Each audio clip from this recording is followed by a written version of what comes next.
திரு துரை கருணா, எப்படி பார்க்கலாம் இந்த விவகாரம்? ஏறக்குறைய ஒரு செட்டில் ஆக போகிற நிலை நோக்கி நகர்கிறது. அதை உறுதிப்படுத்தும் வகையில் தான் அமித்ஷாவோட வருகை இருக்கும். அன்றைக்கி கண்டிப்பாக கூட்டணி தொடர்பாக ஒரு பெரும் அறிவிப்பு காத்திருக்கிறது என்ற ரீதியில் வரக்கூடிய தகவல்கள் எப்படி பார்க்குறீங்க துரை கருணா? இல்லை, இப்போ தமிழ்நாடு அரசியல் களம் என்பது மற்ற தேர்தல்களோட 2026 என்பது ஒரு வித்தியாசமாக தான் இருக்கிறது. இதில் ஆட்சி கட்சியான ஒவ்வொரு தேர்தலும் இப்படி தானே சொல்கிறோம் இல்லையா? ஒவ்வொரு தேர்தலின் போதும் இதுவரை இல்லாத தேர்தல் பிறகு இதுவரை இல்லாத தேர்தல் குறிப்பிடுறோம். இல்லை இல்லை இல்லை, நீங்க இதுவரை உண்மையில் இதுவரை இல்லாத தேர்தல் 26 உண்மையிலுமே. ஏன்னா நீங்க எப்பவுமே தேர்தல் அறிவிப்புக்கு ஒரு மாதம் முன்பு தான் பேச்சுவார்த்தை தொடங்குவாங்க, பிரச்சாரத்தை பார்ப்பாங்க. ஒரு வருஷம் முன்னாடியே 2024 தேர்தல் முடிஞ்சு ஒரு வாரத்திலேயே 2026 200+ அறிவிச்சிட்டார்ல திமுக தலைவர் முதலமைச்சர். எந்த காலத்தில் நடந்தது? 8 மாதத்துக்கு முன்னாடி களத்தில் இருக்காங்க. 234 தொகுதியிலையும் திமுக தன்னுடைய பொறுப்பாளர்கள் நியமிச்சு, பாக பொறுப்பாளர், பூத்து கமிட்டி பொறுப்பாளர், மாநில குழு, மண்டல குழு, அமைச்சர்கள் குழு, தொகுதி வாரியான விசாரணை முடிச்சு இதுவரை அப்படி நடந்தது இதுவரைக்கும் நடக்கல. நான் 1967 இருந்து பார்க்குறேன். 67 நான் 8ஆம் வகுப்பு மாணவன், என்னுடைய 13 வயதில். அப்போ உதயசூரியனை பிடிச்சிட்டு ஓட்டு கேட்டு போனேன், எங்கள் அப்பா கிளை செயலாளர் உதயசூரியனுக்காக 67. எனவே 67, 71, 76 இந்த 16 சட்டப்பேரவை தேர்தல்களை நான் பார்த்துட்டு இருக்கேன். எனவே எந்த தேர்தலிலும் இல்லாத அளவிற்கு திராவிட முன்னேற்ற கழகம் மீண்டும் ஒரு முறை ஆட்சி கட்சியாக தொடர் வெற்றியை பெற்றுவிட வேண்டும் என்று தீவிரமாக களத்தில் இறங்கியிருக்கிறாங்க. அப்போ திராவிட முன்னேற்ற கழகத்துக்கு மாற்று அனைத்து இந்திய அண்ணா திமுக. அனைத்து இந்திய அண்ணா திமுக வெற்றி பெறும், ஆட்சி அதிகாரத்திற்கு வரக்கூடிய வெற்றியை பெறும், திராவிட முன்னேற்ற கழக அணியை இந்த களத்தில் வீழ்த்தும் அப்படிங்கிற நம்பிக்கை முதல்ல அண்ணா திமுக தொண்டர்களுக்கு, வாக்களிக்கிற அடிப்படை உறுப்பினர்களுக்கு, இதை தாண்டி பொதுமக்களுக்கு, பொதுவான வாக்காளர்களுக்கு அந்த கருத்தாக்கம் உருவாக வேண்டும். அந்த கருத்தாக்கம் உருவாகவில்லை என்பது எப்போ வந்தது? 2024 தேர்தலில் தான் வந்தது.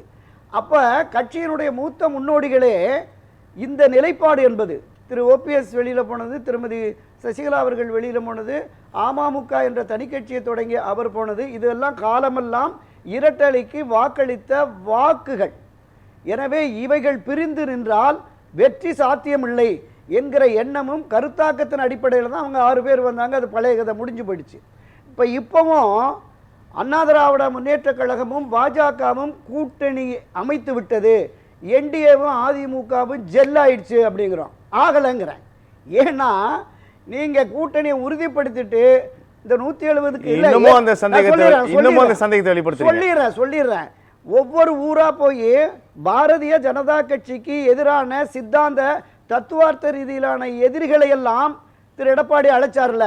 காங்கிரஸுக்கு, கம்யூனிஸ்டுக்கு சிவப்பு கம்பளம், தாவேகாவுக்கு, பிசிகாவுக்கு அழைப்பு விடுத்தார்ல. ஜெல்லானா எப்படிங்க போய் அழைக்க முடியும்? அழைக்க முடியாது. அப்போ தாவேகா இவர் கேட்குறார், அந்த கொடியை பார்த்துட்டு உணர்ச்சி வசப்பட்டு பிள்ளையார் சொல்லி போட்டாச்சு வந்துட்டாங்க நம்மகிட்ட அப்படின்னு. அவங்க ஒரு மாநாட்டை போட்டு கதை அடைச்சிட்டாங்க. காலமெல்லாம் புரட்சித் தலைவர் எம்ஜிஆர் தொடங்கிய இந்த அண்ணா திராவிட முன்னேற்ற கழகம், செல்வி ஜெயலலிதா கட்டி காத்த அண்ணா திராவிட முன்னேற்ற கழகம் தமிழகத்தினுடைய ஆகப்பெரிய அரசியல் கட்சி, 7 முறை ஆட்சி கட்சி, 31 ஆண்டுகள் இந்த மண்ணை ஆண்ட கட்சி. தாவேகா அரசியலுக்கு வந்து அரசியல் புரிதலே இல்லாத 2ஆம் கட்ட 3ஆம் கட்ட நபர்கள். அவன் அதிமுகவை விமர்சிக்கிறான். திரு எடப்பாடி தன்னையும் ஏமாற்றி கொண்டு தொண்டர்களையும் ஏமாற்றி மக்களையும் ஏமாற்றுக்காக பிரம்மாண்ட கட்சி எங்கள் கட்சி வருதுன்னு சொல்கிறாரு. அது ஏமாற்று வேலைன்னு பேசக்கூடிய நிலையை உருவாக்கியது யார்? திரு எடப்பாடி பழனிசாமி அவர்கள். இன்னும் அந்த பலகீனம் இருக்கிறது என்பதை உணர்ந்துதான் அமித்ஷா சொன்னீங்கல்ல, உட்கட்சி பிரச்சனை தலையிட மாட்டோம்னு. ஏற்கனவே தலையிட்டு ஒரு பிரச்சனையை முடிச்சிருக்காங்க 2017. இப்போ உட்கட்சி பிரச்சனைன்னு கடந்து போயிட்டு திரு OPS அவர்களை அழைத்து பேசினா என்ன கருத்தாக்கம், இதில் என்ன ஓட்டம் என்ன இருக்குது? தென் மாவட்டம், டெல்டா மாவட்டங்களில் ஒரு கணிசமான வாக்கு வங்கி இவர்களுக்கு இருக்கிறது. திரு OPS, திருமதி சசிகலா அவர்களுக்கு இருக்கிறது. ஏற்கனவே டிடிவிக்கு இருக்கிறது. 2021 ஒரு ஒப்பந்தம் கேட்டாங்க, அது முடியாதுட்டார். அப்போ இன்றும் ஒரு 8-9% இருக்கிறது என்று மத்திய உளவுத்துறை மூலமாக தனக்கு கிடைத்த தகவல்களின் அடிப்படையில் இவரை அழைச்சி பேசியிருக்கிறாங்க. அப்போ இவர் என்னன்னா 2 விஷயம் சொல்லியிருக்கிறார் திரு OPS அவர்கள். 2021 அதிமுக சட்ட விதிகளின்படி அந்த பொதுச் செயலாளருக்கான ஒரு வாக்கில் 2 பேர் தேர்ந்தெடுத்தாங்கல்ல, அந்த நிலைப்பாடு 2026 டிசம்பர் வரையில் இருக்கு. எனவே அதற்கான ஏற்பாடுகளை செய்ய வேண்டும். இன்னொன்று, ஒருங்கிணைப்பு என்று வருகிற பொழுது ஏற்கனவே முதல் தர்ம யுத்தத்தில் இவர் மட்டுமே போய் அடுத்தடுத்த நிலையில் இருந்தவர். ஒருங்கிணைப்பு ஒன்றுபட்ட அதிமுக வந்துட்டோமே, அதுதான் வந்துருச்சு. நம்ம அடுத்தது நோக்கி நகர்ந்துட்டோம். இப்ப அதுதான் சொல்றேன். இப்ப இவர் பின்னாடி இந்த உரிமை மீட்பு குழு என்று உரிமை மீட்பு கழகம்னு அறிவிச்சிருக்காங்கல்ல, இவரோடு பின்பற்றி வருகிற கட்சியினுடைய மாநில, மாவட்ட, நகர, ஒன்றிய, கிளை, பேரூர் வரைக்கும் அந்த உரிமை மீட்பு கழகம் அபிஷியலா அறிவிக்கல. அதுல மாறுதுன்னு சொல்லினாங்க. அப்படின்றத அதுல இருந்தானே இந்த கதையை நகர்கிறது. அண்ணா திராவிட முன்னேற்ற கழக தொண்டர்கள் உரிமை மீட்பு குழு என்பது இனி அனைத்து இந்திய அண்ணா திராவிட முன்னேற்ற கழக உரிமை மீட்பு கழகம், தொண்டர்கள் உரிமை மீட்பு கழகம் என்று மாறுகிறது என்கிற ஒரு தீர்மானத்தை போட்டாங்க. அதுல திரு ஓபிஎஸ் தனி கட்சிங்கிறத சொல்லவே இல்லை. அந்த கூட்டத்தில் பேசிய திரு வைத்தியலிங்கமும் முன்னாள் எம்எல்ஏ திரு குன்னம் ராமச்சந்திரன் அவங்க தான் சொன்னாங்க, தொடர்ந்து இந்த நம்ம நிலைப்பாட்டிற்கு இரட்டை இலையில் நாம் போட்டியிட்டு திமுகவை வீழ்த்தி கழகம் ஆட்சி அமைக்க வேண்டும் என்பதுதான் நம்முடைய நிலைப்பாடு. அதற்காக தான் தொடர்ந்து போராடுகிறோம். தொடர்ந்து திரு எடப்பாடி பழனிசாமி அவர்கள் இடையூறாக தடையாக இருந்தால் அந்த தடையை தகர்ப்பதற்காக நாம் கட்சியை தொடங்கி 234 தொகுதியில் கூட போட்டியிடலாம் அப்படிங்கிற கருத்தை இவர்கள் முன்வைத்தார்கள். திரு வைத்தியலிங்கமும் இவருங்க திரு ஓபிஎஸ் அவர்கள் அதில் பொறுமை காத்தாரு. அதில் ஒரு கருத்து சொன்னாங்க. இப்போ ஓபிஎஸ் ஒருவேளை ஆரம்பிக்க போகிறார், இல்லை லாஜிக்கலாக ஆரம்பிக்கிறார் கூட வச்சுங்க. அமமுக அது பெரிய வெற்றி பெறவில்லையே. அமமுக ஆரம்பிச்சு ஒரு களத்தில் வந்து அதனாலதான் சொல்றேன், வாக்குகளை பெற்றார், மறுப்பதற்கு இல்லை. தனி கட்சி என்பது நீங்க மரியாதைக்குரிய ராம வீரப்பன் புரட்சி தலைவர் எம்ஜிஆரோடு மிக அணுக்கமாக இருந்தவர். எம்ஜிஆர் கழகம் தொடங்கினார், போட்டி அண்ணா திராவிட முன்னேற்ற கழகம் என்று மூத்த தலைவர்கள்லாம் தொடங்கினார்கள். புரட்சி தலைவர் அண்ணா திமுக திருநாவுக்கரசர் தொடங்கினார். எனவே தனி கட்சி என்பது நிச்சயமாக சாத்தியமில்லை, அது முடியாது என்பதை முற்றும் முழுவதுமாக உணர்ந்துதான் இந்த நிலைப்பாட்டை எடுக்கிறார். நாம் ஒருங்கிணைந்து செயல்பட்டால் தான். ஓபிஎஸ் சமீபத்திய அமித்ஷாவுடனான சந்திப்பு கூட அதை மெய்பிக்கும். அந்த அடிப்படையில் தான் உணர்ந்திருக்கிறார் ஓபிஎஸ். அந்த அடிப்படையில் தான் இந்த கருத்தை அவர் முன்வைச்சிருக்கிறாரு. எந்த விதமான இப்போ உட்கட்சி என்று அவங்க கடந்து போவார்கள் என்று நான் நம்பவில்லை. ஏன்னா நோக்கம் என்பது திராவிட முன்னேற்ற கழகத்தை ஆட்சியிலிருந்து அகற்ற வேண்டும். அப்போ ஆட்சியிலிருந்து அகற்றுவதற்கு ஒரு வலிமையான அணி, ஒரு வலுவான கூட்டணி நிச்சயம் தேவை. அப்படி வருகிற பொழுது திமுகவில் இருக்கிற கூட்டணி என்பது வலிமையாக இருக்கிறது. அவர் திமுக ஆதரவு வாக்கள் அப்படியே போகிறோம். இப்போ இங்கே சிதறுகிறது, 4 முனை போட்டி என்று வரும்பொழுது சிதறுகிறது. இப்போ சிதறுகிற வாக்குகளில் நமக்கான வாக்குகளும் அங்கே போயிடும். எனவே தான் இந்த ஒன்றிணைந்த அண்ணா திராவிட முன்னேற்ற கழகம் தேவை அப்படிங்கிற மாதிரி. மரியாதைக்குரிய திருமதி சசிகலா அவர்கள் 2021 கட்சியை வெற்றி பெறணுங்கிறது தான் என்னுடைய நோக்கம் அப்படின்னு ஒதுங்கிட்டாங்க. ஆனால் இந்த கட்சியின் முதன்மை பொறுப்பு எனக்கு, என்னை பொதுச் செயலாளராக, தற்காலிக பொதுச் செயலாளராக தேர்வு செய்தார்களே, அந்த அடிப்படையில் நான் தொடர்வேன் அப்படின்னு போட்ட வழக்கு இருக்கு. அந்த கட்சியை வழிநடத்துகிற முதன்மை பொறுப்பு தனக்கு தேவை என்கிற எண்ணமும் உணர்வும் இன்னும் உள்ளூர இருக்கிறது என்பதுதான் அந்த கேஸை கூட வாபஸ் வாங்கலை அப்படின்னு நம்ம பார்த்தோம். ஸோ இப்போ திரு அமித்ஷா அவர்களோ மத்திய பாஜகவோ என்டிஏவில் இவர்களை கொண்டு வருவதற்கு முயற்சிக்கிறார்கள் அப்படிங்கிற மாதிரி ஊடகங்களில் இப்போ வருது, என்டிஏவில் சேர்க்கிறதுக்கு அப்படின்னு. என்டிஏவில் இல்லை என்டிஏவில் இணைந்து பயணிப்பதற்கு நிச்சயமாக இவர்கள் விரும்ப மாட்டார்கள் அப்படின்னு தான். ஏன்னா அது சரியான அணுகுமுறையாகவும் இருக்காது. விரும்ப மாட்டார்கள் அப்படின்னு சொல்லும் போது தேர் இஸ் நோ ஆப்ஷன் இல்லை துரைக்கருணா. பொதுக்குழுல எடப்பாடி உள்ளிட்ட முன்னாள் அமைச்சர்கள், அடுத்தடுத்த நிர்வாகிகள் பேசுறதுல நீங்க பார்த்திருப்பீங்க, கேட்டிருப்பீங்க. நிச்சயமா அப்போ ஆப்ஷனே இல்லை. நீங்க திமுக வீழ்த்த வேண்டும் என்றால் இது ஒரே ஆப்ஷன் தான், இடத்துக்கு நகர மாட்டார்களா? இல்ல, முரண்டு பிடித்தால் தோல்வி யாருக்கு என்பது எல்லாருக்கும் தெரியும்.